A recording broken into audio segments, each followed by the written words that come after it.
Have we picked out a theme song? We haven't picked out a theme song, but we picked out a name. Very inventive name. It's the Fight Site Patreon podcast. That is very creative. I'm impressed, Kyle. So yeah, we are going to be talking about something. I just want to quickly say more perks for the patrons and patrons, as Ed likes to call them, because that's what they're called. The Patreons. And the Patreons. And so like to anyone listening that knows us, you don't need an introduction. But this first episode should be going out on YouTube. And basically, if you like this episode, any further episodes going to be behind the $3 paywall. It's not like you only get this for $3 though. You get lots of other cool shit as well. Ryan, do you want to tell the guys the other cool shit they get? So I don't remember the exact tiers, but we have custom articles, video content. If you have a favorite fighter that you haven't seen anybody break down in a way that you'd like, submit the $20 Patreon tier and we will go over that, write an in-depth article or a video breakdown on him. We have personal scouting. And for the $5 tier, you get access to the Fight Site Discord, where we have a bunch of like-minded folks who love talking about combat sports analysis, among lots of other stuff. But for the $3 tier alone, you get Ed's resume review, where he goes over multiple fights from a fighter's career, rates them, ranks them, goes over what they're doing technically in the cage. You're getting a new series which is caught on quite quickly, which is our immediate post-fight commentary, where we commentate on the fight live and drop it straight after. And you're going to get this podcast. Basically, Ryan and I like to go off on tangents to just talk all kinds of crap. So we thought rather than having like a focused podcast, like where we talk about the weekly events, we'll talk about it's an MMA centric podcast, but Ryan and I are fans of all sorts of combat sports, so tangents are to be expected. But it's going to be MMA history, MMA technique, things we like from today, all kinds of stuff. And the first episode, Ryan? So we're going to be talking about BJ Penn today. This is in some respect a response to the podcast that Shurem and Danny did about BJ Penn. I haven't watched that myself, but Kyle did, and he had some problems with it. So as you were the one who watched that and had some thoughts about it, why don't you go over exactly how Shurem and Danny massively fucked that up? They didn't massively fuck it up. I just, both you and I have disagree with their opinions to a certain extent, Well, they're not here, so we don't have to be nice to them. We don't have to. It's also on Patreon. I mean, this first one will be on YouTube. I'm going to be nice to them anyway, because generally, I can't really disagree with their reads. I just, they were relatively nuanced and what have you. But I just disagree with where they're coming from in terms of their evaluation of BJ Penn's skill set and competition. I mean, the point I want to get across is, and Ryan, I want to circle back to something you said on our Khabib Nurmagomedov GOAT legacy resume ranking kind of thing. You said in order to be in the upper echelon of pound for pound greats, you need to see a fighter in with someone who will truly test them to their limit. Yes. But I'm not arguing that BJ Penn should be in the top 5 of all time. I'm merely arguing that he should be recognised as an all-time great. And it seems that a lot of the fan base, and this is not just Danny and Shram, actually let's not splinter the fan base. Let's talk turkey. Half of the fan base says anyone who doesn't realise that BJ Penn is one of the all-time greats, like greatest ever, must not have been there.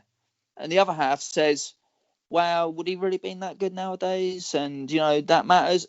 And we need to come somewhere down in the middle on this. And the fact matter is, when you actually do assess BJ Penn's career and you actually assess him on a fight-by-fight basis, he actually did do a lot of things really, really well. And his opponents often did things quite well also. So, and there's also crossover with opponents that he fought that later took on fighters that we would consider more, what's the word, that would fit more into the kind of modern MMA meta that we deem so important. Yeah, that were more suited to the modern metagame. Yeah, so if BJ Penn beat those guys in a more impressive fashion or as impressive fashion, how far behind the times was he really? That's the kind of little hole that I want to, little rabbit hole I want to dive down into today. And obviously I've seen pretty much all of BJ Penn's fights, some of them more than once.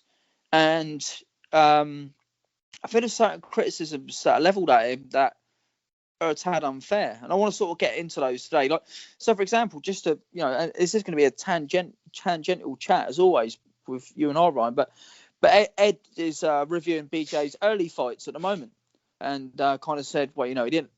Neither he or Pulver looked particularly good, and I want to get That the was like point across. his fourth Yeah, fight his in MMA, fourth, right?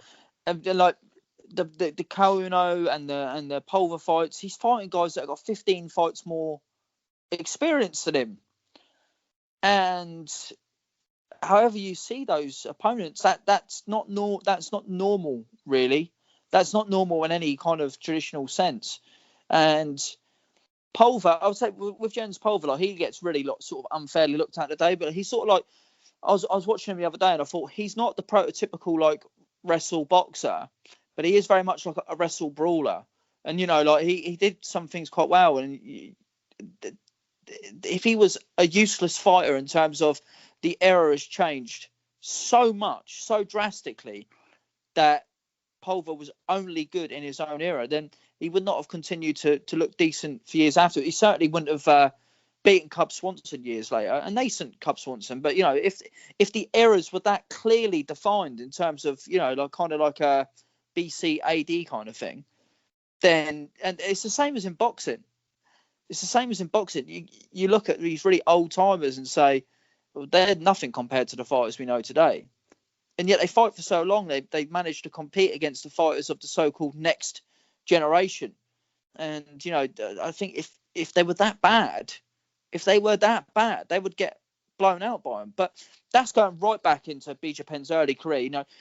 You and I, Ryan, both sort of say, the early stuff and the really late stuff, that isn't really that important to a fighter's legacy, is it?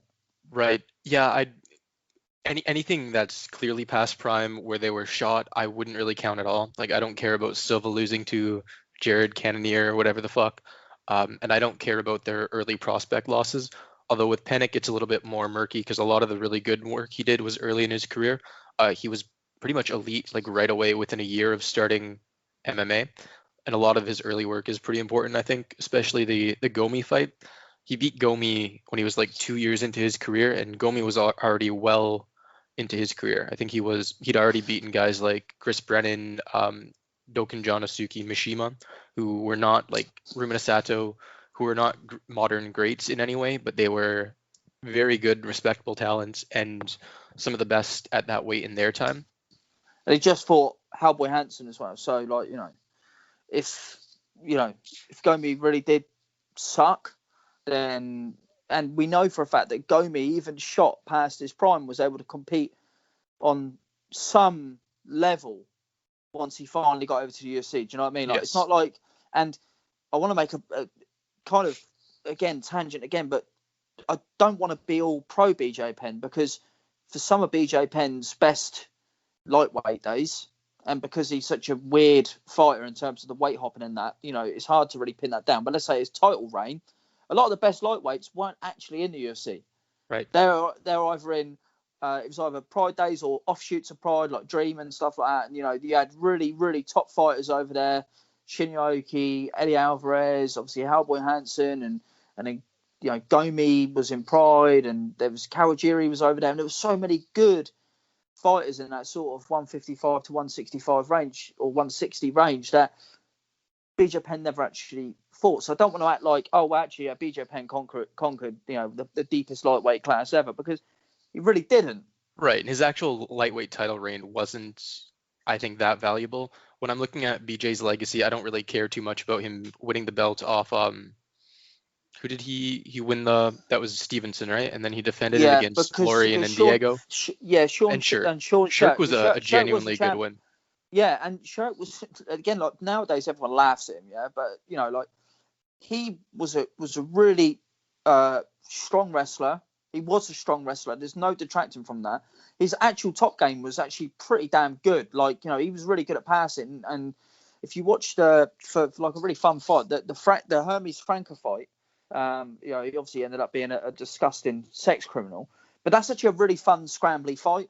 And, you can't, Shirk, he'd had like 30 odd professional fights. He'd only lost twice. He only ever lost to legitimate elites and welterweights, elite welterweights. Matt Hughes and GSP were the only And he people who took lost Matt it. Hughes down and won a round or two off him in their fight as well. So Shirk was a legitimately good fight. He had blisteringly fast hands as well. Like that's not something that transcends an era. That's a really good opponent, and BJ, but beat the shit out of him essentially. So like that's a good win.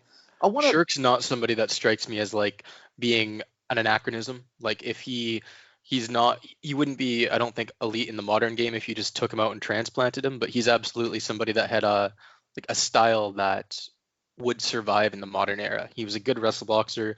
He set up his takedowns with his punches well. He did a good job like working in complex boxing combinations. Like he wasn't that stupid rote wrestle robot on the feet.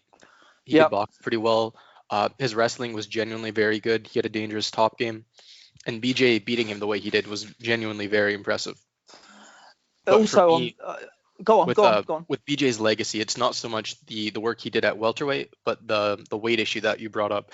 He was fighting well above his weight class, and I always give that quite a bit of recognition when I'm talking about people's legacies.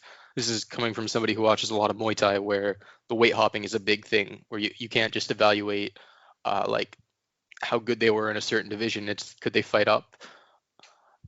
You heard like people have been recently talking about Samart and Samart versus Diesenloy and how much Diesenloy fought up, whereas Samart was fighting a lot of like around 125-pound guys and wasn't as successful up in weight. So that's always an important consideration. And BJ, he was not a lightweight. Even lightweights have grown a lot, and a lightweight back then would not be a lightweight nowadays. But Penn wasn't even big for his time. He could have always made featherweight. He was fighting at lightweight and welterweight largely because those were the only weights available in the UFC. And back then there wasn't a lot of avenue for the littler guys to get recognition or prestige, and probably because he was kind of a lazy fuck and didn't want to cut the weight. But true, he was a featherweight. Genuinely could have made bantamweight fighting at welterweight and lightweight. And I don't think he has an argument for winning the first St. Pierre fight, but taking a round off him and being so competitive with him, even in early St. Pierre, as somebody who's fucking tiny, is genuinely crazy. Beating Matt Hughes, I don't rate Matt Hughes as high as a lot of the people, as a lot of historians, but BJ, especially the way he did it, out grappling him, taking him down, pounding him and choking him out, was incredibly impressive. And the Machida fight, like a featherweight. I want to get to that. I mean, not even that open weight. So, like, Machida had already like knocked out Rich Franklin at that point. Do you know what I mean? Like, he wasn't like just some random prospect.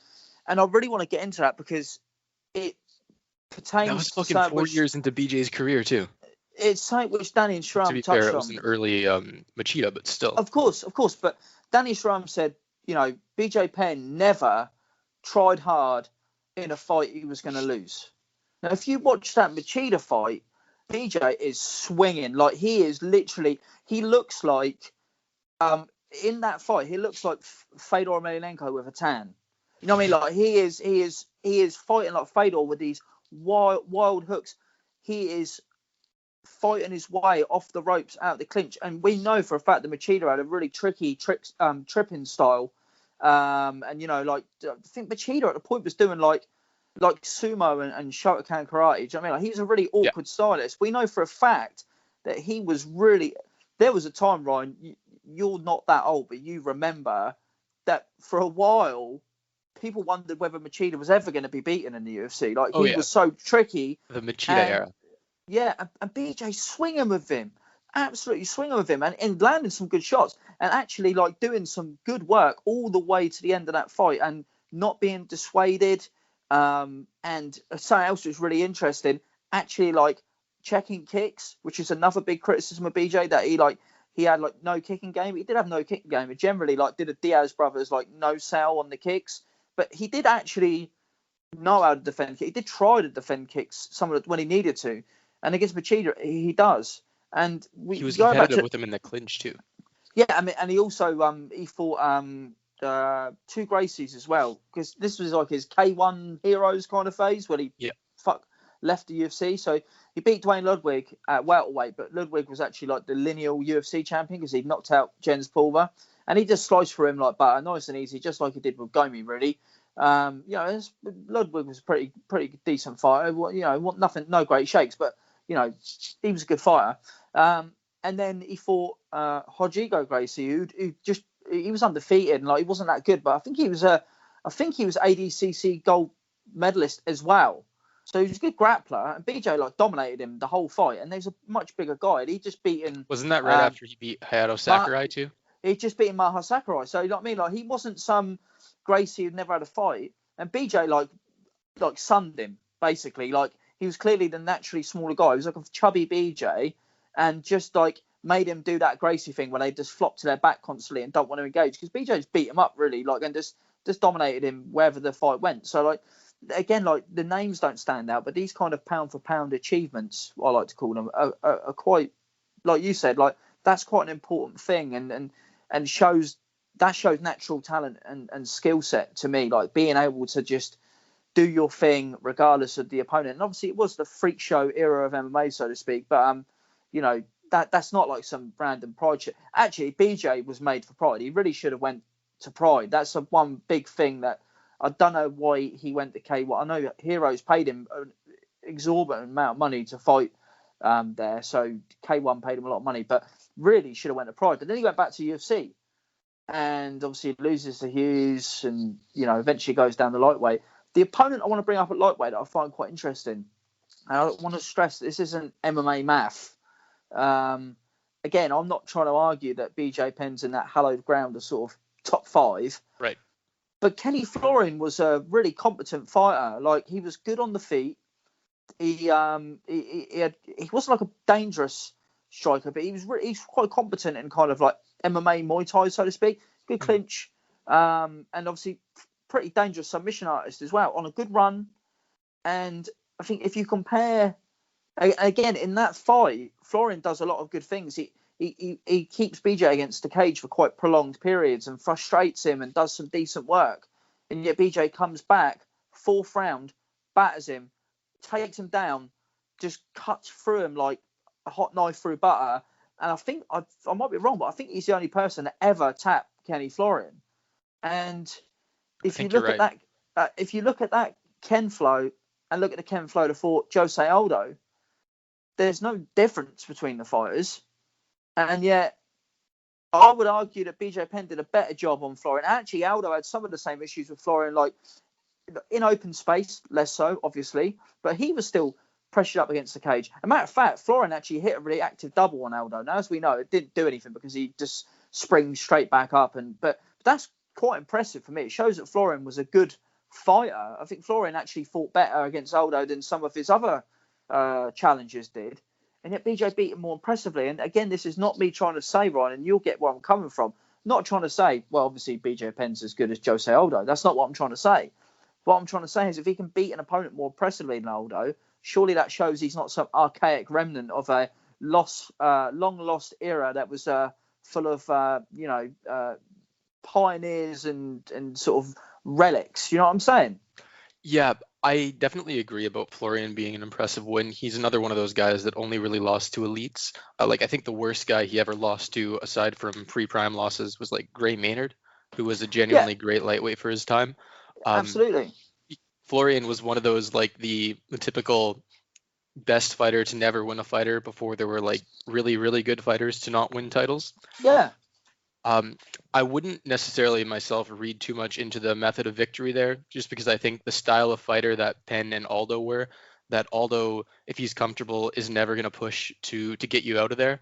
But with BJ, and because he's such a defensive fighter, that even if you have somebody like Ken Flo that was aggressive and coming at him, that he can diffuse that without being super damaging himself. But with BJ, when he had a guy coming at him and trying to push him like Florian was, he's either going to destroy them or he's going to kind of wilt as the fight goes on, rather than having a commanding but not super damaging performance. So I think that was more to do with the styles of fighter they are, but I definitely agree that Kenny Florian was an impressive win for BJ. I mean, in terms of the whole wilting thing, is there many instances in his prime where he wilted? I know he shut down. I mean, he did actually try in the last round against Pulver, but generally he just got wrestle fucked by Pulver and kind of outworked. Actually, in that first Pulver fight, BJ Penn actually wins. He taps Pulver to an armbar as the klaxon goes. And they say, oh, he'd already gone. And, Pulver just shakes it off and says, no, I won't tap him. But he clearly, and the corner says, he fucking tapped, man. He says he fucking tapped. And he did. Like, BJ, with his back against the cage, like, just straightens his arm out, taps him. But it's literally as the klaxon goes. And they say, so that's pretty impressive. I mean, in the Ko Uno fight, like, his work rate comes, the draw, I mean. His work rate comes right down in that. But, Ko Uno was a kind of quite a tricky fighter for his time. He had a pretty good kicking game, like the basic compared to what we know now, of course. It's been a while since I watched that too, but I remember thinking it was a fairly clear Penn win, that it shouldn't have been a draw. See, for me, like it's hard to tell with those sort of. I haven't watched it for a while, but when those decisions, they're quite a tepid kind of fight. Like sometimes it's kind of like, wow, is it a draw? Maybe no, but did anyone actually deserve to win? Maybe no as well. But Uno was a good fighter. Like you say, like he beat, and he actually knocked the first fight with Romina Sato is really amazing. Like I've spoke about it on the podcast before, like a really fun, scrambly fight. But he actually just blamos Sato in the rematch. He just hits him with a really awkward looking right hand and just sort of lays him out, which is not indicative at all of Uno, but like showed that he had that to his game, I guess, like to an extent. It's not something you ever really see from him. But he was a really respected fighter, and there's nothing really wrong with that. Obviously, like Matt Hughes eventually sort of flattened BJ out and pummeled him, and he didn't do anything, and there's not really much of a not much to say about that other than that it's just another Herculean sort of chin appearance. Like BJ Penn's chin was. That transcends eras. There's okay, he might get hit more and hit cleaner by fighters that are quote unquote, better. Actually, there's no quote unquote about it. Like we know that generally the talent pool is filled up with more dynamic fighters that understand how to blend their styles better. But BJ Penn's chin was ludicrous. It was ludicrous. The next fight I want to get onto really is the first Frankie Edgar fight, which I don't know if people at the time really trusted Rogan and Goldie's commentary or something, but I think that was widely recognized as a horrific robbery. Like BJ Penn, that like Danny and Schramm sort of pointed to how BJ Penn's boxing was kind of quite basic, and in that fight it shows that it's not like we know for a fact that Frankie Edgar was really good at what Frankie Edgar did, and he would really tire guys out. BJ Penn was tired by the 5th round, but up until that fight, it's a brilliant display of like BJ Penn's counter, like check hook, like he check hooks Frankie like constantly, and like what Joe Rogan seems to think, oh look, BJ Penn's really flat-footed right now. It's like he's holding his ground. He's timing Frankie's raids throughout the fight, landing the better shots, constantly landing the better sort of punctuating the combos that Frankie throws with a harder shot of his own. Yeah, Clearly he was countering his entries, jabbing him up on the outside, and largely shutting down Edgar's transitions. Like Edgar did a lot of work with that knee tap that he likes to play into strikes, and he was having some success converting that into like kicks and into like 1-2s off the knee tap. But largely, like he wasn't able to get the play between his wrestling and striking going, and that's how Edgar likes to win most of his fights. He framed off really, especially back then. In the third round, like Frankie frames off a sort of like a takedown attempt and then goes high with a kick and it lands quite well. And like BJ's like, oh shit, I didn't like that. But then it goes back into the same pattern. Like I'd say that maybe the 3rd and 5th round, the 5th round is Frankie Edgar's round. But again, like at the time they're like, oh, that's a takedown. That's big. That's a takedown because no one takes BJ Penn down. And even weighing into the fact that takedowns did count for more under that. I think we forget sometimes if we watch fights through our modern eyes that we have to score them as they would have scored them then. Because it's weird with that because the rule set didn't really give takedowns much weight, the actual scoring criteria, but judging conventions they always did. Scored it. And it's they weird. Still score it like that now. So like I don't know whether we should watch that and be like, okay, the judges suck, but this is what the scoring criteria actually said, like we do with modern day ones, or if we should be like, okay, this is how the judges were going to score it. They act like sort of Frankie's like dictating the pace, and actually Frankie's just doing what he does, which is, it's a lot of pace and a lot of sort of bluster and flapping around. And it was really the prime MMA guy who doesn't know much about striking looks at a guy who's buzzing around a lot and thinks he's the one dictating the pace. Yeah, well, BJ was a very old veteran performance from BJ, and probably actually the last great performance we got out of him against a fighter in his prime. And I don't think I didn't realise that then, because obviously in the rematch Frankie does win clearly. But Yeah. I wonder whether if that officially had gone to BJ Penn, it's a bit of a weird question, this one, because maybe Frankie Edgar then never wins a title, or maybe we don't look at Frankie Edgar the same way. But let's say that it officially goes to BJ Penn. The controversy is Joe Rogan says, "Oh, Frankie Edgar should have won that fight," and they give Frankie Edgar a rematch anyway, and then Frankie wins, and his career proceeds in much the same fashion as it did. I don't remember your rankings, right, but I had Frankie Edgar in my top 10 pound for pound, and he ended up in our consensus rankings of the top 10 I think I had him top 10 too. Okay, so what does BJ And Penn's... I don't give him credit for the BJ win, or for the first BJ win. I give Penn credit for that win. So I'm saying, should we be given a lot of the criticism leveled at BJ is, well, where are the top level wins? Matt Hughes actually isn't. Matt Hughes was really good at the time, but if you look at Matt Hughes, was he really that good? And and was Joe Stevenson really that good? Joe Stevenson was pretty good actually. Sean Shirk was better than pretty good, and Kenny Florian was pretty good too. And Domi was obviously really good, a bit flaky at times, but really good. But what does BJ's legacy look like if we have to recognise him with a win over a guy who is one of the top 10 greatest fighters that have ever lived? I think we do have to recognise Penn's win over Edgar. I honestly don't see a case for giving Edgar that win. As for that, I think Edgar's definitely BJ's win, and he's a fantastic win. Like you mentioned, a genuine top 10 pound for pound fighter. I don't think he was quite in his prime. I think his prime came a little bit later after from the Henderson fight to the Mendez fight, I would say, or the second Aldo fight. But he was not if he wasn't prime, he wasn't too far off his prime. And he proved in the rematch with BJ, it was like 4 months later, he proved how good he was there. That wasn't too far off the first fight that BJ won either. In terms of his overall resume, I think Edgar stands out far and away above his other wins. He has, like you mentioned, Shirk, Hughes, Florian, Stevenson, etc. are all good wins, but for me, they're not quite legacy-making wins the way some of the guys that Frankie Edgar beat are, like Mendez, Henderson, if we give him credit for the second win, which we should. True. So I think Maynard free, because and again, like Gray Maynard was pretty basic, but obviously he was actually a really good wrestler. Not an amazing MMA wrestler, but he was just so big and strong, and obviously a concussive puncher as well. Like, I think a solid boxer too. Like, he wasn't super finesse or anything, but he had enough to deliver his power effectively. Yeah, and also as well, again, like Frank Edgar taking him on and beating him, especially given the ebb and flow of their prior two fights. So obviously, Maynard wins the first one. The second one is an all-time great fight. I actually prefer the third one because it's very much the same as the second one, but punctuated by what seemed an improbable knockout. The fact that Frankie, who we now know is probably a natural bantamweight, taking on a guy who was probably a natural welterweight, that holds a lot of weight for me. Excuse the pun, but like that's really impressive because Maynard was a really fucking big dude.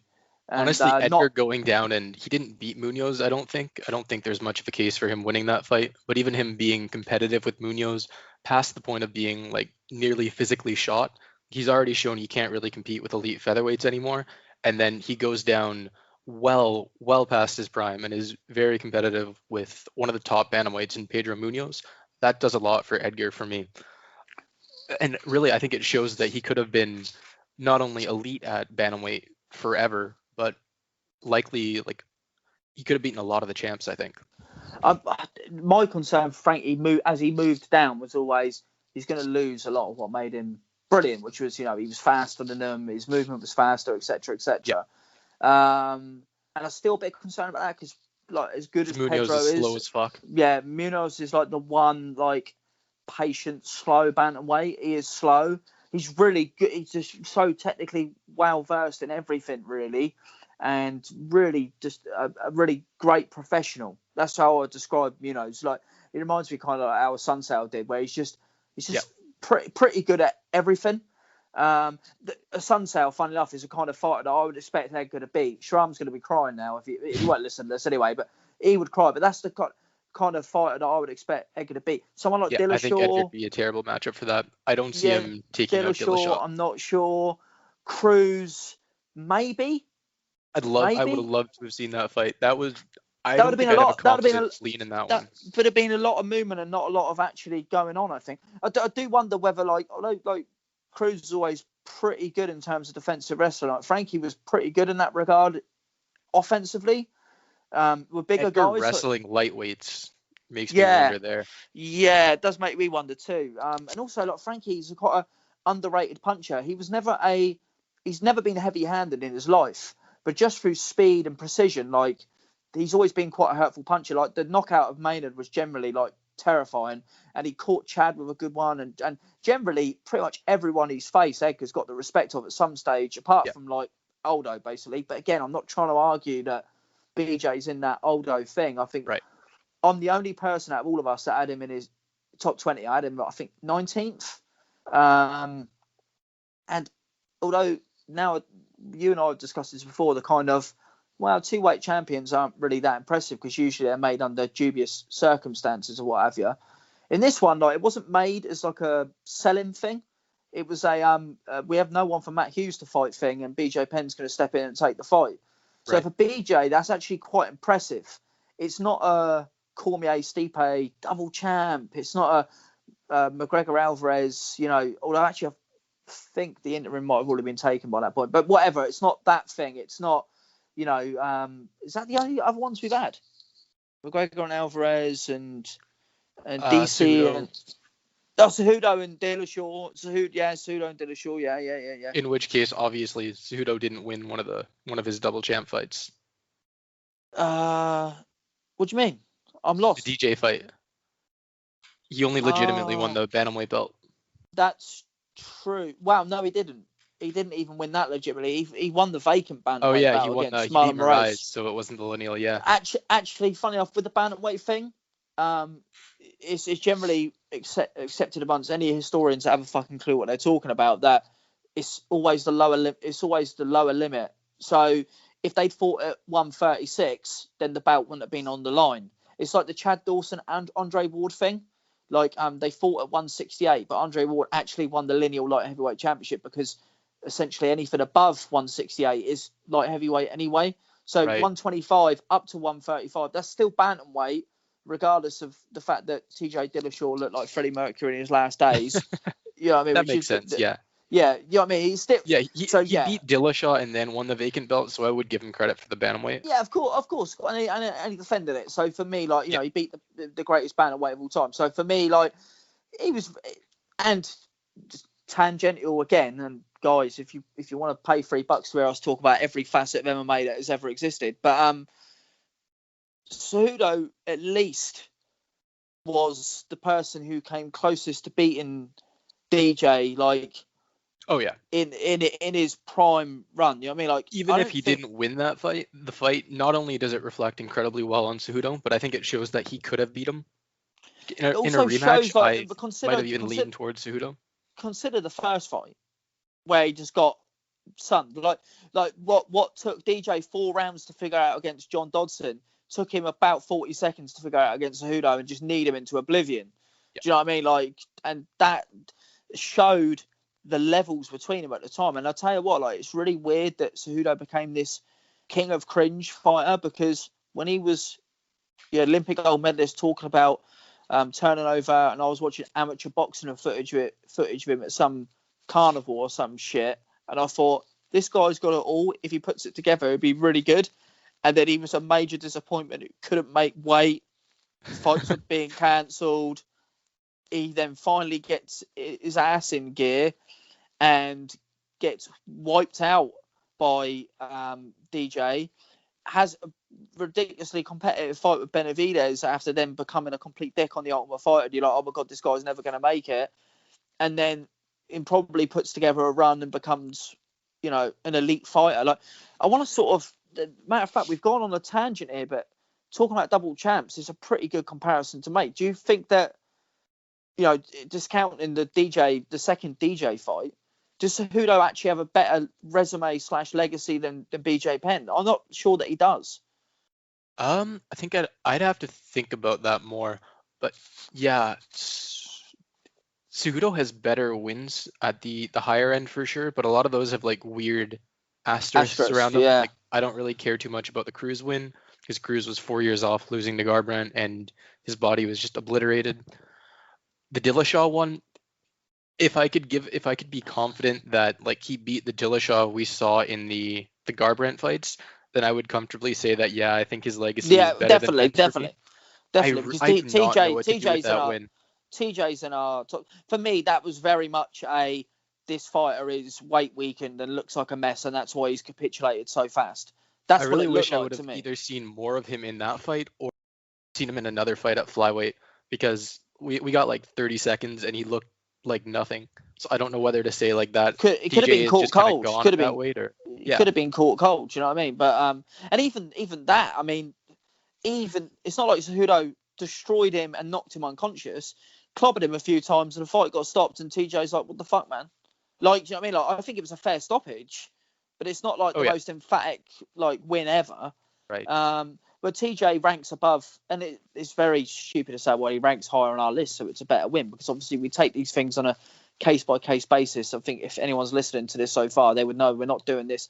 It's not some half-assed, well, I rank him higher, so it's a better win, because I rank Cruz higher than TJ, and the TJ win is maybe better than the Cruz win, because Cruz I would say because I don't. The Cruz was 4 years off.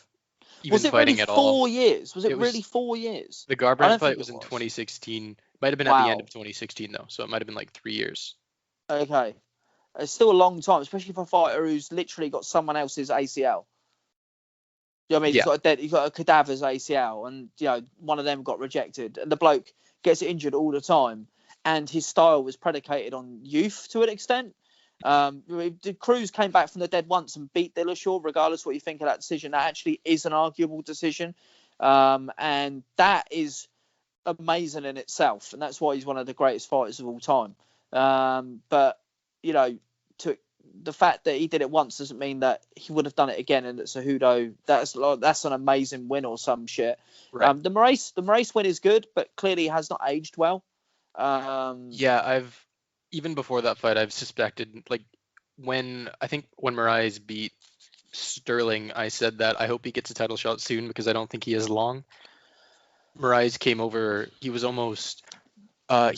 10 years into his career during his first UFC fight, so he was never going to last too long, and I think he is kind of fading at this point. But he's still a super impressive win. Yeah, exactly, yeah. He was an elite bantamweight. I mean, he was elite in that division. I'm not sure he's like a legitimately elite fighter overall. Definitely done some good things, but had some sort of maybe some mental deficiencies in that sense. Like, he seems like a bit of a I think he probably was in his prime, but he got there too late to really do too much. I remember having a couple. I'm sure he had a few stinkers in World Series of Fighting. I'm sure there was at least one fight where I thought, man, this guy just ain't as good as I thought he was. Do you know what I mean? Like for newcomers, that became PFL, which is it's now a league based thing. I think it was World Series of Fighting, where we got Justin Gaethje as well. So and Nick Newell, very very smart young man who thinks COVID doesn't exist and is now caught it. Yeah, I could make a distasteful joke, but I won't. It's a family podcast, so it's definitely not a family podcast. So I mean, don't show this to your kids. Yeah, don't show this to your kids. They definitely won't be interested, unless you want to put them to sleep. They'll probably say, "Who's the scary English man? He sounds like a toucher," which would not be true. I don't know, man. I have receipts, screenshots that say otherwise. Well, yeah, I was going to call this podcast Kyle and the Cat Boy. So if you don't follow Ryan, do. Ryan, how long is this Cat Boy phase actually going to last? I don't know if it's going to end. I kind of like it. I might keep it. You're getting your winter coat now. next summer you'll be molting and you'll just go back to normal human again. Maybe, I don't know. But I don't know how cold it is in Vancouver right now, but you know, I'm guessing it's pretty fucking cold. No, we don't. It's not too bad. Vancouver doesn't really get that cold. Although I'm from Ontario, so it might be just that like normal cold Yeah, doesn't really feel like cold to me. yeah, that's It true. gets cold for like a month and a half in the winter, but other than that, it's usually either warm or just fine. But But one last point I wanted to bring up about BJ is that um, aside from just to wrap up the Cejudo BJ discussion, I think I would have them pretty. I think they have pretty similar legacies in my view. The second Demetrius Johnson fight does a lot for Cejudo, even though I don't think you can argue at all that he won it. He was, like I said, super competitive with DJ. Um, incredible, one arguably the best pound for pound fighter ever, certainly a top five best fighter ever. And Cejudo was definitely. right in there with him in a way that suggested to me that he was capable of winning that fight. Like I said, if they rematched, I might have even picked Cejudo. So being in there and competitive, taking rounds off DJ, that is an incredible boost to his legacy for me.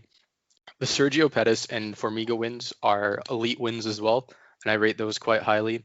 And even if I don't quite know what to do with the Dillashaw win, Dillashaw is still elite and it's still there. So I think he had better wins at the very top level than BJ did, but he doesn't have like BJ has a lot of kind of secondary characteristics that Cejudo didn't, with the weight hopping, the beating guys like Matt Hughes, being competitive with Lyoto Machida. So I would rate them. I would have them probably both just a little bit outside my top 20, and I would think they have similar legacies. It seems relatively fair. It does seem fair. Not relatively. It seems fair. It's your criteria, and you know you've argued your case well. But I'm glad that you sort of see those guys as being similar, because I feel like some of our colleagues just sort of dismiss BJ's sort of body of work as, well, yeah, it was good for its time. Right. I do think And with Cejudo that I only think they're comparable because he retired. If he didn't, I would expect Cejudo to pretty clearly outclips BJ. sure, that's fair. You could kind of make the same argument if BJ had actually remained sort of focused his whole career and stuck around at weights he should have done, that maybe he would have done some more substantial stuff as well. Right. And as I say, like, I think if we all just did recognise the fact that he's got the win over Edgar as well, that does a lot. That does a lot for his legacy, because he does have that sort of bona fide sort of top 10 legend on his resume. Because Right, most people for don't sure. really rate Matt Hughes in that way now. In the kind of way like past his prime, and we spoke about Lyoto Machida. I'm old enough to remember when everyone was like, "Is anyone ever going to solve this guy?" And all it actually needed was for someone to just actually counter him in the pocket. Actually, wasn't that hard to beat him Yeah. if you just no-sailed his feints. Like Machida did some really interesting stuff. Like sort of, he kind of like feinted with his hips a lot, and you never knew where he was sort of going to be coming from. And he did sort of like, you actually know the names for the kicks and whatnot, but he did sort of weird like sort of toe snap kicks and stuff Yeah, like like kind really of triangle karate kicks kind of where they stuff. come up at a diagonal angle rather than like Yeah, more horizontally, and they land with and the like ball of the foot, he only like the really Senkaku sort of, Gary or whatever. yeah, and like the way he threw his backhand, that straight backhand, is like someone like, if you watch someone doing like karate kata, when you're learning, like when you actually punch out sort of straight and do the height, you know what I mean, He like turned that. he turned MMA fighters into those stupid practice dummies that do the compliant Yeah, drills in the exact way you want them to in order to punch them in the face. it was really weird, but the way he did it was with like just like mesmerizing them with his feints, and he wasn't even particularly like the most dangerous fighter. Like everyone remembers like the Rashad knockout where his eyes are rolling in the back of his head, and the crane kick against Randy Couture and whatnot. And most of the time, Machida just wanted to be left alone, and would basically make a fight devolve into a point fighting contest, which is obviously his background to an extent. But yeah, people were genuinely worried about, can we ever beat this guy? And the UFC really wanted him to lose because he was generally quite boring. But Yeah. I'm also old enough to remember when John Fitch was the number 2 welterweight for a really fucking long time. And everyone was saying for a very fucking long time, when is GSP going to give John Fitch the rematch? Even though GSP dominated him. because there was not really anyone else out there. Because whatever happened, John Fitch would just beat everyone else. And although he was a bit past it by then, the fact that BJ Penn was able to compete with a welterweight and do so well. I watched that fight recently. I think he got Did he get body triangled in the third? He got his back taken in the third round and gets body triangled and just gets hammered on. Is that what happens in the third round? I don't think he got body triangled. I think he just got stuffed up against the cage and pounded on, but he got kind of the shit beaten out of him there. But in the first 2 rounds, he come out like right away, super hot, and pressured Fitch to the cage immediately, and then got into the clinch. And he was doing really interesting stuff there too. Like I actually watched that fight recently, and the way he got Fitch to like give up those takedowns, because he obviously couldn't just go into the clinch, grab a hold of him and chuck him down because he's fucking tiny. But he would break off the cage when the Fitch was pushing him there and throw like a really quick flurry of punches, like how BJ does his quick clinch punches. Yeah. To bring Fitch's guard up and then immediately duck in on the hips and then just surprise him there, lift him and dump him on the back before he could do anything. He hit one of his kind of signature back takes in the first round against Fitch that was really slick. He went right off the takedown into his smash pass thing where he kind of forces the butterfly and wraps it. He switches his hips to cut his leg in between his opponents and then like ties up the legs so they're kind of forced to go to their back. Fitch, obviously, his top leg was stuck across him, so he can't turn into BJ to get guard or to get an underhook or whatever. So you have to turn away from them, and then BJ gets the back and locks up the body triangle. I do think after watching that fight again that BJ kind of clearly lost. So that's where the body triangle comes from. It was BJ that got a body triangle. Yeah, it was BJ doing that. But I do think that Penn pretty clearly lost that fight, as Fitch, he didn't really do much in the second round, only had the body triangle for like 30 seconds, and Fitch was more effective with his striking. But I don't think the overall result actually matters too much, because like we said, Fitch was one of the top welterweights of that era, and Penn was not a welterweight at all. And he was there out wrestling Fitch and taking his back. Also won the first round against Nick Diaz and hung tough in there, better than some other welterweights did. Like, you remember how like Paul Daly got like flattened after an amazing shootout. BJ actually boxed Nick up in the first round. Yes, he took a absolutely monumentous beating after that. Like, he got the shit kicked out of him. But like, the idea that I just gave up and didn't want to win, standing there and getting the shit kicked out, he wasn't fiddling his way through that fight. Like, he took a beating. I think Rory beat the shit out of him as well. Do you know what I mean? Like, he could have easily capitulated. The only time we actually see BJ get stopped is like by this corner pull him out in the second GSP fight. Matt Hughes, I think, crucifixed him and just beat the shit out of him. And then obviously eventually he moves down to featherweight and looks worse than TJ Dillashaw did at flyweight. And Frankie still beat him up. Took a couple of rounds for Frankie to put him away. So Frankie officially won the series. By the way, like, BJ also did, we always forget, but he did actually end up winning the Matt Hughes series because he destroyed him in like 15 seconds. Yes. When Matt Hughes was an old man. So like, he did, it's a bit of kudos there. He did eventually turn that around. That first GSP fight though, like, it's hard to get across. Like, I think you and I, Ryan, are more favourable to GSP as well, because I think a lot of our colleagues sort of feel like GSP is kind of like a product of his time to an extent. And I don't know if they feel that. I think most of them would pick him to beat Usman. And back when Woodley was champ, like, everybody we know was like, LOL, GSP would kill him easily. Which, of course. I don't think they've picked him to beat Usman. I don't think they're picking to beat Usman. People are already saying Usman's the greatest welterweight. Nobody we think highly of is saying that. Well, you obviously don't think very highly of Danny. He's very close to crowning Usman as the greatest welterweight. Danny didn't say Usman's the greatest welterweight. So he's one win off. Did he? Yeah, I think so. I think he said that he beat GSP. I actually think it's a super close fight. I think Usman's amazing. And Usman would take BJ Penn down probably, as GSP Usman did in the second fight.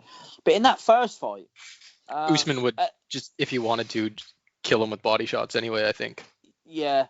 I mean, and again, that's not a slight against BJ Penn. Usman is humongous welterweight. He's like, and the welterweights of BJ Penn's era were not Usman. Like Usman, Oh, if you put Usman let up me put a against point that here. Put a Fitch, point here, Ryan. Would you pick any lightweight to beat Usman? no. There No, you go then. I would not. You thought about Habib for a second, then, didn't you? I did, yeah. I don't think Habib can grapple with him or clinch with him, but I thought there may have been some like where his speed is able to surprise Usman and get a quick knockout, but I definitely wouldn't pick him. Yeah, exactly. So that's not a slight on BJ Penn, is it? That's Usman's physically domineering for fully fledged welterweights. So Yeah, absolutely. you got I to wouldn't think pick like any people think welterweight to beat Usman either. there's only 15 pounds between it, but there's not because Usman's probably cut him from about 190, 195 by the looks of him. And like the point I was making is that if you look at Penn's era of welterweight, if you put in like Fitch with Usman, he would look like BJ Penn did against Fitch.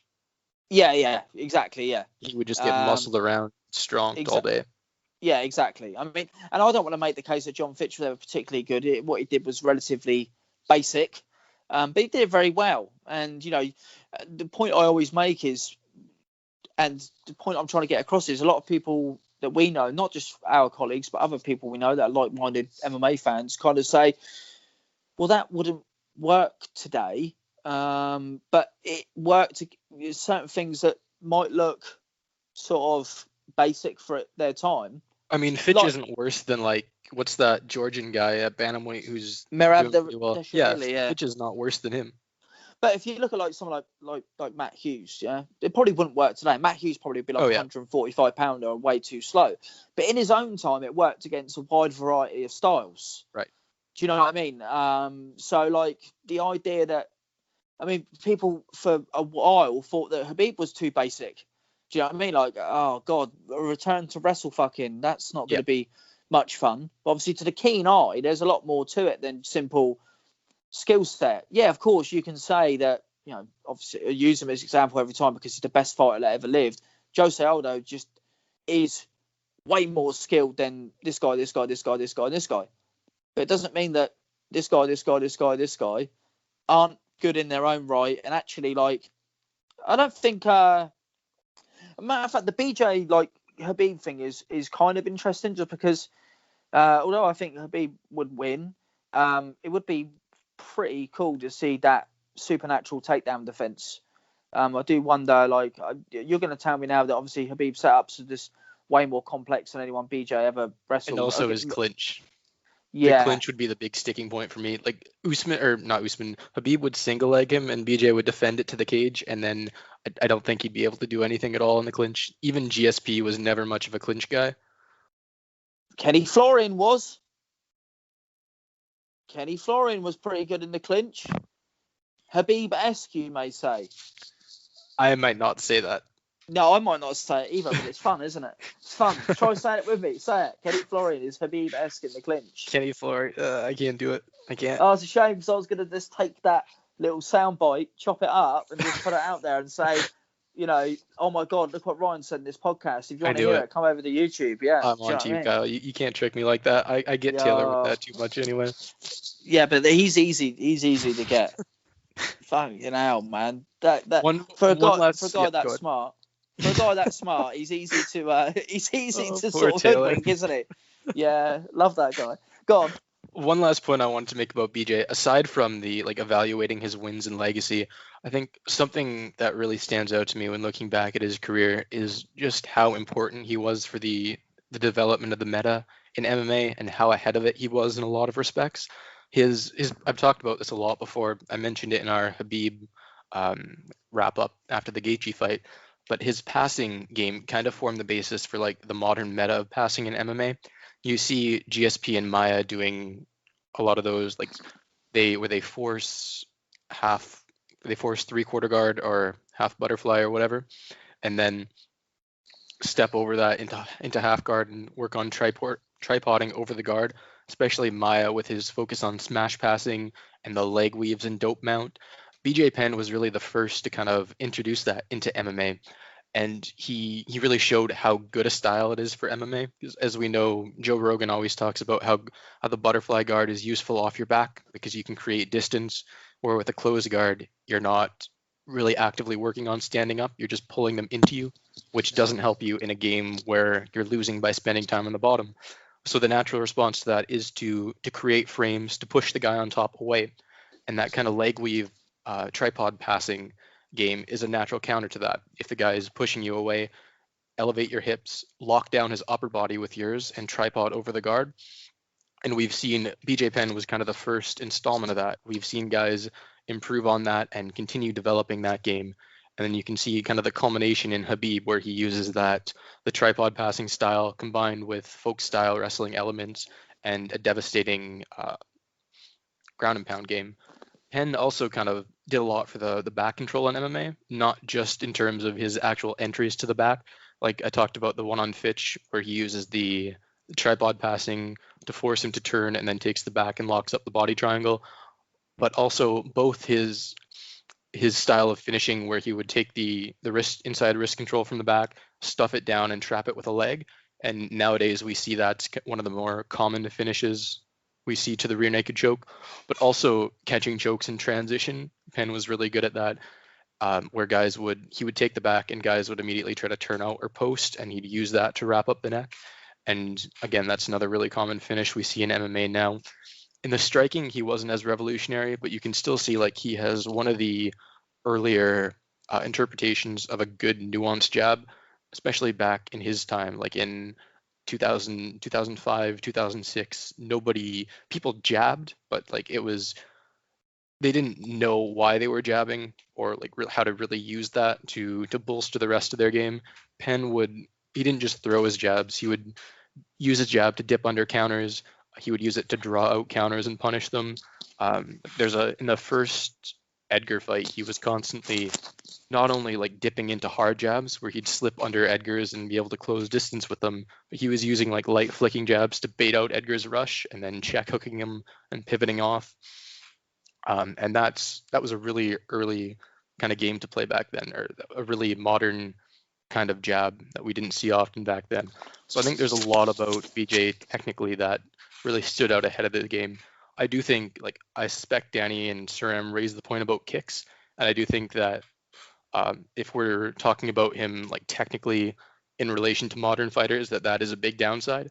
But back then, kicks weren't as big of a thing. Like there were no good kickers around his weight. He had pretty good knees. He had pretty good knees. Yep, that's true. Like that's the kind of thing. Like it's not like he couldn't kick. He just never developed a kicking game, which is a real shame. It's more a case of like, you know, when comparing BJ Penn to like modern fighters, it's not like saying he isn't as good. The fact is he could have been better, and that's a shame. Yeah, isn't it? I mean, he could have been better. With the kicking game, I'm not talking so much about his own kicks, but in that I suspect if you'd put him up against somebody with an actual kicking game, that he would have been largely completely unable to deal with that in the feet. But that's also a factor of, like I said, there was nobody with a kicking game back then. The kickers in MMA, especially around his weight, like their whole thing was being good at throwing kicks. Like they would hit you with a leg kick, and then they'd hit you with another leg kick, or they'd throw a body kick. Nobody actually had like a developed game. Like you can't look, unless they were like a southpaw double attack guy like Krokop.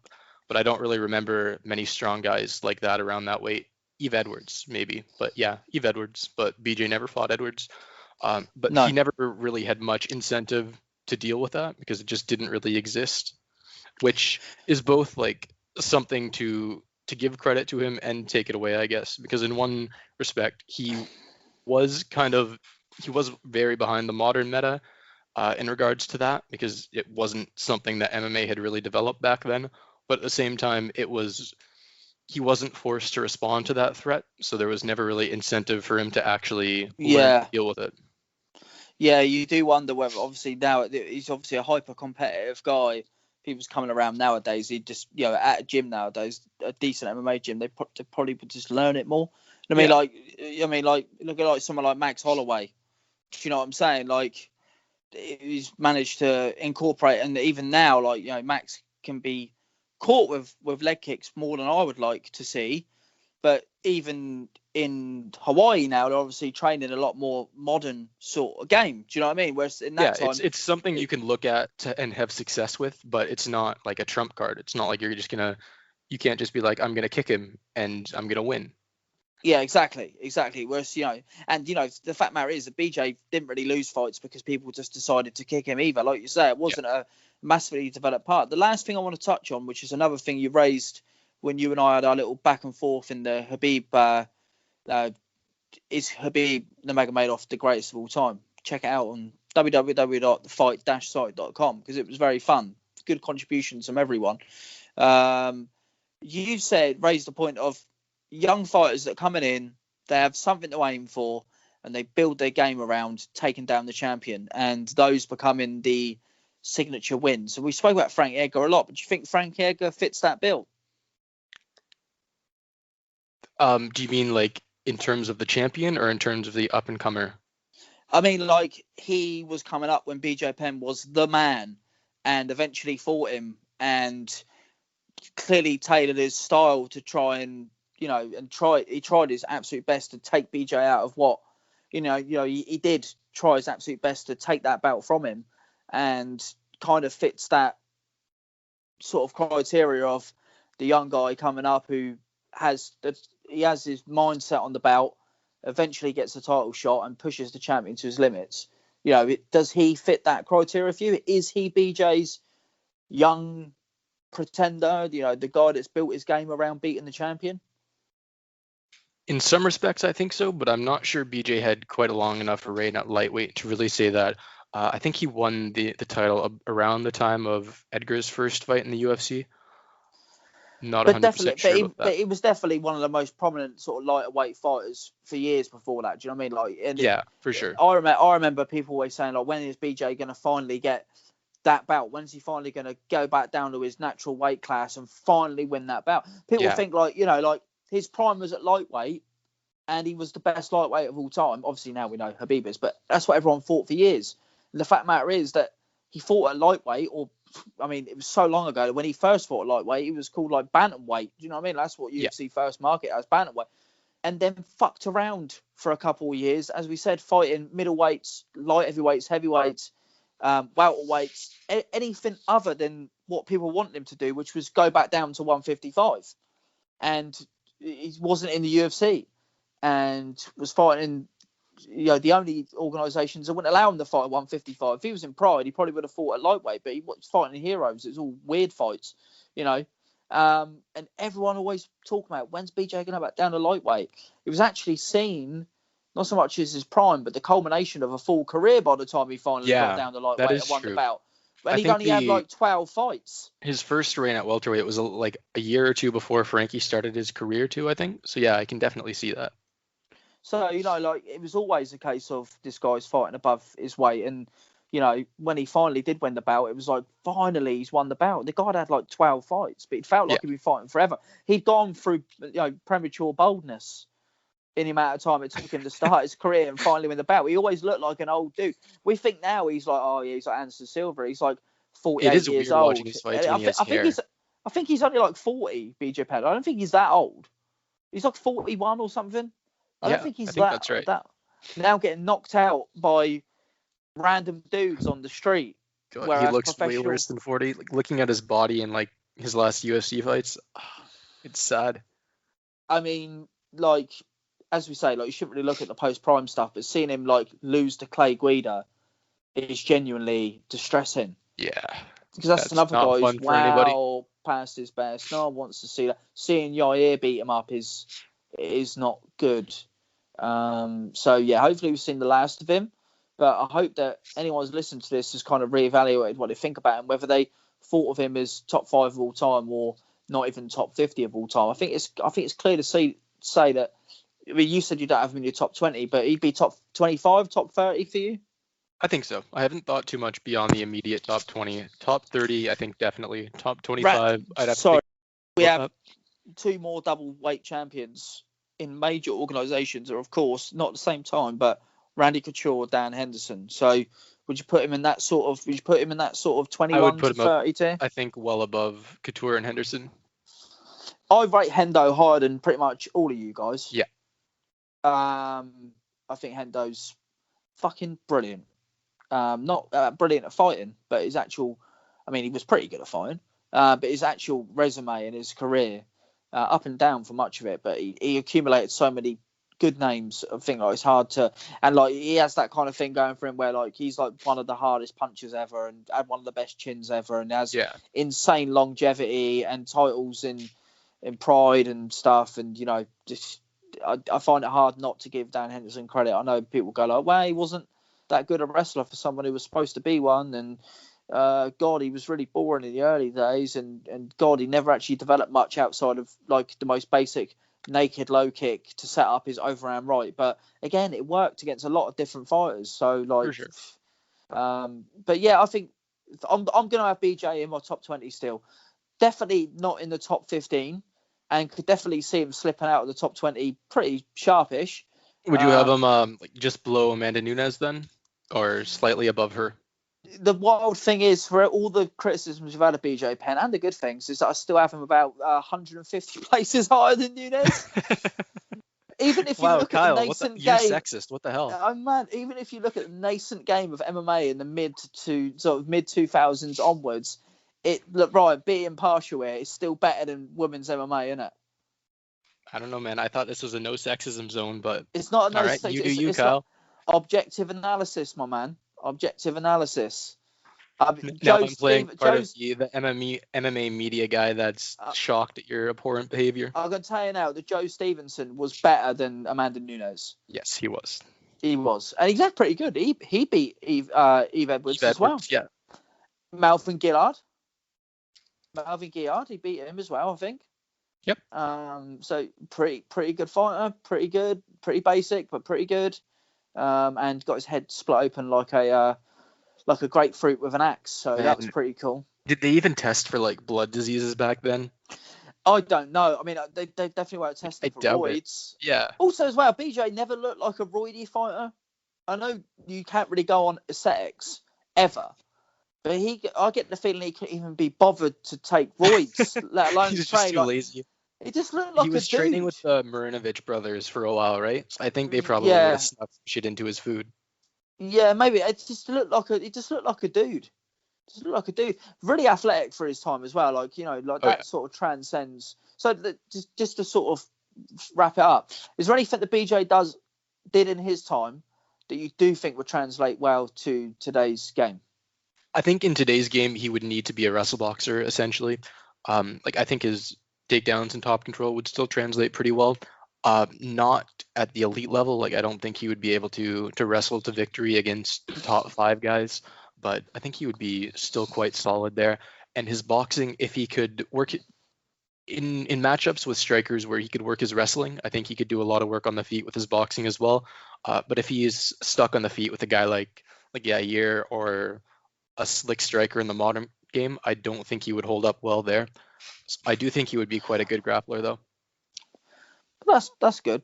And you know, as we say, the caveat is of course that in a modern sense he would develop his game in accordance with the meta of the day. So you know, I was literally meant in terms of a time machine, because saying like just transplanting him. Oh well, you know, give him obviously all the skills that everyone else has. Shit kicked by everyone, but featherweight. Like Bryce Mitchell is a top 15 featherweight. To be fair, he shouldn't be, but BJ Penn would beat the shit out of Bryce Mitchell. Well, there you go. We're recording this on the night of the Bryce Mitchell Andre Feely fight, and tonight Bryce Mitchell is going to probably do something crazy, like add some really super layered striking game, and we're both going to look like fucking idiots. But yeah, he would. He beat the shit out of him. And one thing we never even mentioned is even in those days, even with the development of BJJ since, it was ridiculous that BJ Penn won gold medal after 3 years of first putting on a gi. That's not normal. Though to be fair, I think he was rich and had basically all the time in the world, so he would train. Of course, all day. yeah. So it's still super impressive. He was going 3 or 4 times a week for 3 years, and then 180 cc. So I think if you adding up the training hours, it's not as drastic as we would think it is, but it's still crazy that he progressed so soon and was so competitive with elite guys, especially in grappling so soon. It's always really bizarre when you call a 19-year-old kid the prodigy, and then when he's 39 and he's lost 8 in a row, and they still call him the prodigy. Like Nathaniel Wood's the prospect. That's going to be interesting in 10 I years. think Nathaniel Wood's already like 29 years old. Yeah. And has lost a couple of fights. He's pretty good. I'd say he's pretty good. Are they going to change his nickname? Like call him a shot veteran? They should just call him the gatekeeper now. That's what he is, isn't he? He's a gatekeeper to see if you're good enough to take the leap to the next stage. Do you know what I mean? They put him in with the ultimate gatekeeper and Dodson, and he got mollywomped. So he is now he's officially like 8 years into his career. He's not much of a prospect anymore. No, decent fighter though. No wrong with that. Do you think he'd beat? Do you think he'd beat BJ Penn? I do think that BJ Penn could do some stuff with his wrestling. I don't like him on the feet in that matchup at all, though. I think Wood would slam him with leg kicks, and that he's a deft enough striker to extend the range so BJ can't get in on his jab consistently and counter the jab when he does. He might just bang him out, though, mightn't he? Yeah. Yeah. So basically, we're going to say if BJ Penn just runs up to someone, smashes him in the face, he would win a fight, and if not, he'd probably lose. Yeah. Okay. Well, it's nice to see that, I am still the only boomer who gives him just slightly more credit, but that's probably because I'm just not as good an analyst as you are. But I think what we'll say is, Ryan, first episode, let's be fair, we'll call that a draw. Was this like competitive? Were we? Not really, but I've just decided to make it competitive, so we should say it's a draw. It's not that competitive, is it? The gentleman's agreement that we're draw. It's not the scariest battle we've ever had. I don't know. I feel like if you're springing on me that we were competing this whole time and you're willing to call it a draw, I feel like that gives me an edge. If you knew about this the whole time and I didn't, we're still evenly matched. I feel generally we agreed on most of the points, so draw really. Actually, it's not a competition, is it? It's more like a team building kind of thing. It's like a team exercise. Yeah, I always feel like the best arguments aren't like I think this thing and you think this thing, who can convince each other the best, but like working a dialectic to come to the truth. Which the Hegelian bullshit. Generally, how we talk, you just use some words that I don't understand, even though I'm supposed to be an intellectual, and but generally this is the kind of chat that people can expect from us. So, like, I think if you enjoyed this sort of wide-ranging chat on all things MMA, this is an MMA podcast, but we will talk about other topics and use different points of reference as we go along. We got this one's the one we're putting up on public YouTube. So if you're interested, it'll probably get more raunchy when we put the Patreon podcasts up. I'm not going to whip out my dick on YouTube. And we've picked a pretty broad topic for like the first episode. Like we are going to do some more niche stuff. Like we're planning to do a deep dive. Should we tell them? Yeah, let's do it. We're going to do a deep dive on all the fights between Pat Curran, Pitbull, and Daniel Strauss, Daniel Strauss. Daniel Strauss. Weishall also did fight Curran, but it was Strauss. Fought a lot of them. Which was Daniels. Probably at that time the three best featherweights outside the UFC. I always thought it was Hatsu Hioki. I was very disappointed. Yeah. Still love Hioki, but no, those three would have done a lot better. They would not have lost to Darren Elkins. Yeah, and they also had fucking consistently brilliant fights. So don't know if that's going to be the second episode, but definitely one we're looking at now. Pat Curran's retired, and Strauss, I think he might be in prison or. Oh shit! Really? Didn't he get really badly injured? Yeah, he got found with like. Oh, that was Des Green. Wasn't that the guy that drove into somebody and killed people or whatever? No, Strauss got found with like $1,000 worth of weed in his car, I think. Oh shit! Oh yeah, more than 20 grams of marijuana. Yeah, something like that. 2013. Did it happen again? Oh no. Yeah, the marijuana thing was back in 2013, and then recently he got into a car accident and fucked himself up really bad. Oh shit! And now he's not good anymore. He just lost to Derek Campos. So that was a very bizarre and enigmatic fighter, but those fights just are amazing and really interesting, and lots of different interesting things going on technically and tactically. So you never really knew who was going to win. So I think that'd be a good one. I also want to do a deep dive on Miguel Torres soon, and which would be cool. And also this is going to be one where we can go into Patreon questions as well. So if you like this and you want to listen to it, $3. If you want to ask us questions, look at the tiers, patreon.com/fight site, and go, do you know what? I really want Ryan and Kyle to speak about this for 30 minutes. and this is going to be a good platform for us to do this. We both want to get this across. Probably not going to be a weekly thing. We both live in disparate time zones, so we're probably looking to do this once a month. Yeah, I think that sounds good. But it's going to be a deep dive like this, so it's well worth waiting for. And all the other podcasts are weekly, pretty much, apart from your one, Ryan. So, Ryan, if anyone's listening to us on YouTube and they don't know who we are, where can they find you? What do you do? Who the fuck are you, basically? I'm on Twitter at Ryan A. Wag, Ryan A. W-A-G MMA. I tweet like half about MMA and half pictures of me with a cat filter. So if you enjoy that, go ahead and follow me.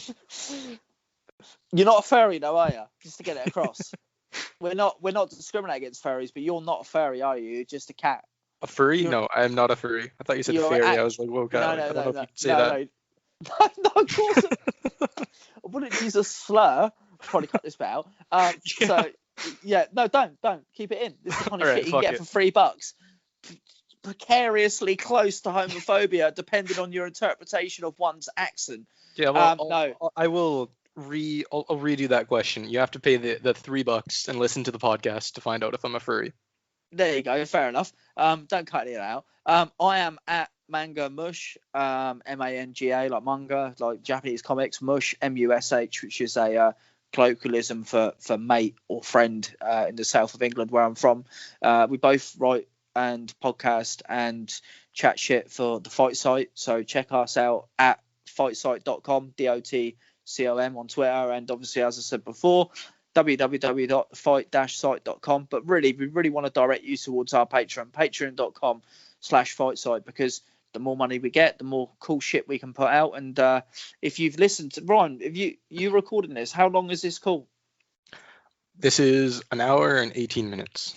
So if you listen to this for the past hour and 18 minutes, everybody who started is well past the point where they've clicked away.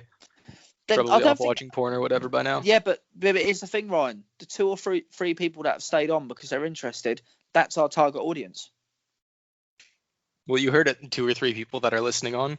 Go to patreon.com/fightsite and sign up for more of this. Thanks, guys.